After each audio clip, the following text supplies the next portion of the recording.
Alright, here we are today at Rose Hill Cemetery. This is the largest cemetery in Bloomington. And I have been here already before. There is a video on my channel, but it's a very old one. And it's before I started doing any of my actual historical work and research into Monroe County and the surrounding area. So I wanted to come back and do another video, give it a little more information for some things I've learned since I first did my video 8 years ago. So we're starting up here at the Old Spencer Edition. You can look here, a sign. This part of the cemetery is the original burying ground of the cemetery, and it was established in 1819, the year after Bloomington itself was established. And this was just simply known as the graveyard. It was renamed into the Old Spencer Edition in 1892 when the Ladies Cemetery Association actually just raised the funds and turned this into a lovely rose garden, and after that it became a non-denominational burying ground. So we're going to start up here. The cemetery is quite large, as you can see. It has several different sections and spans several acres. So we're going to start here in the front of Rose Hill Cemetery at the Old Spencer Edition. So come take a walk with me through Rose Hill Cemetery. The Old Spencer Edition of the cemetery is where you'll find most of the pioneer graves and the graves that were formative to the founding of Bloomington. We'll find Theophilus Wiley up here, who was the first president of Indiana University. Andrew Ferguson, the only African-American Revolutionary War veteran who was buried in Rose Hill, as far as we know, is buried up here. The Orchards are buried up here. They had a huge inn and stable here in town back in the 1860s, 1890s. I can't exactly remember what it was, but it was very, very well known. I believe the Orchard House is actually gone now, but they had a stable.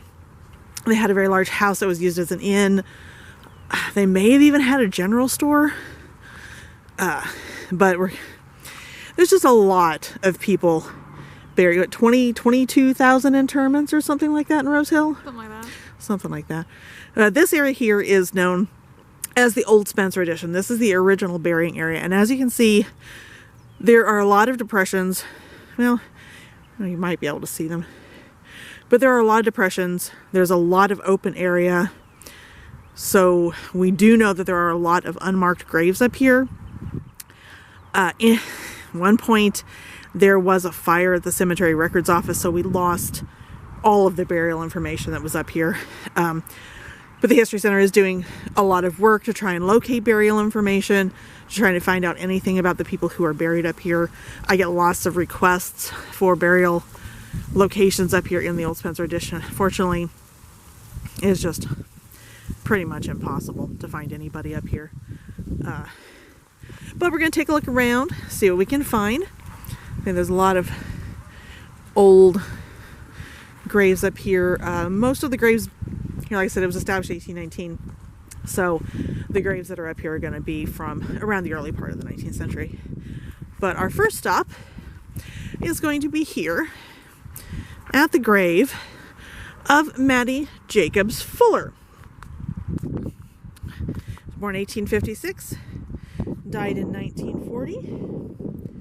And this is Henry Jacobs, which I believe was her first husband. I can't remember the name of her second husband. But Mattie Jacobs Fuller, whose name was actually Martha. And I can't remember suddenly her maiden name. I forgot. No, I'm cold. We'll go back to the car. It's like that. So Mattie Jacobs Fuller, at the age of 14, she married, I believe it was Henry Jacobs. I'll have a link below to my Find a Grave, or not my Find a Grave. I will have a link below to my blogger Grave Spotlight of the Month about Mattie Jacobs Fuller. But at the age of 14, she was married first, and then later on she married a second time to Mr. Fuller. She was an indentured servant in a household here in Bloomington, and she was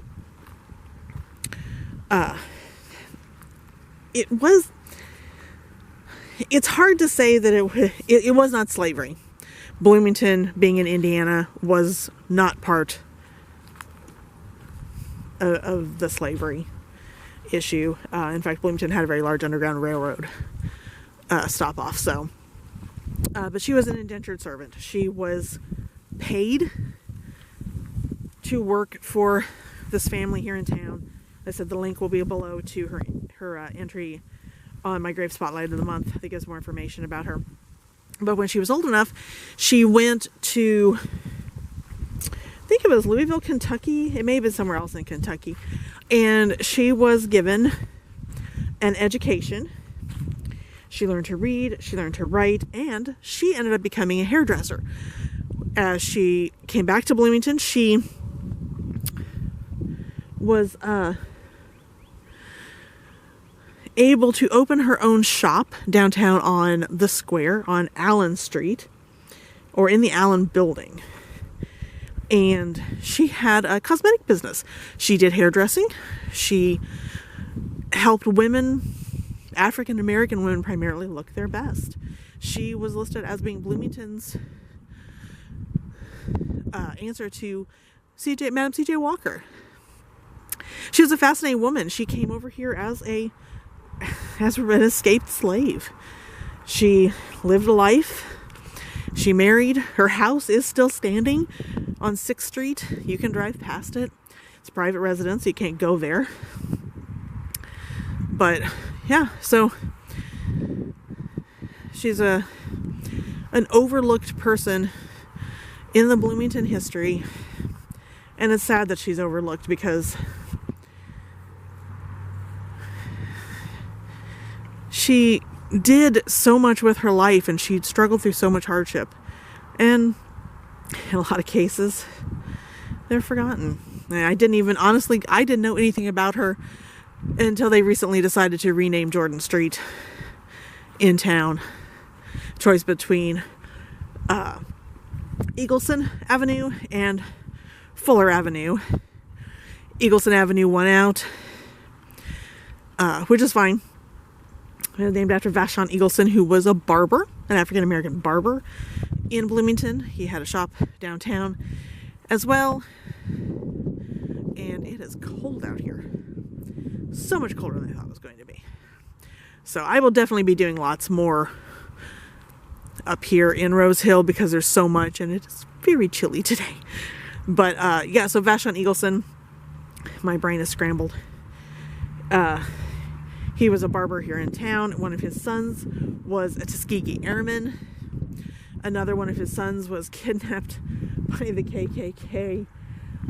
So he would be unable to get his Letterman jacket at a big game. Some of the things that happened in this time period were just outrageous. Then again, it's not that. There's plenty of outrageous stuff going on now. But so I will come back at a later time, go through and do some more look at some other cemetery or some other headstones up here. But I wanted to talk about Mattie Jacobs Fuller today because she lived such a fascinating life. She went through a lot of hardship, and then she excelled. So said it's cold, my fingers are going numb. I hope you enjoyed our quick little walk through this small section of the Old Spencer Edition up at Rose Hill Cemetery. Thanks for joining me on this very chilly February day, and I will see you again soon. Take care.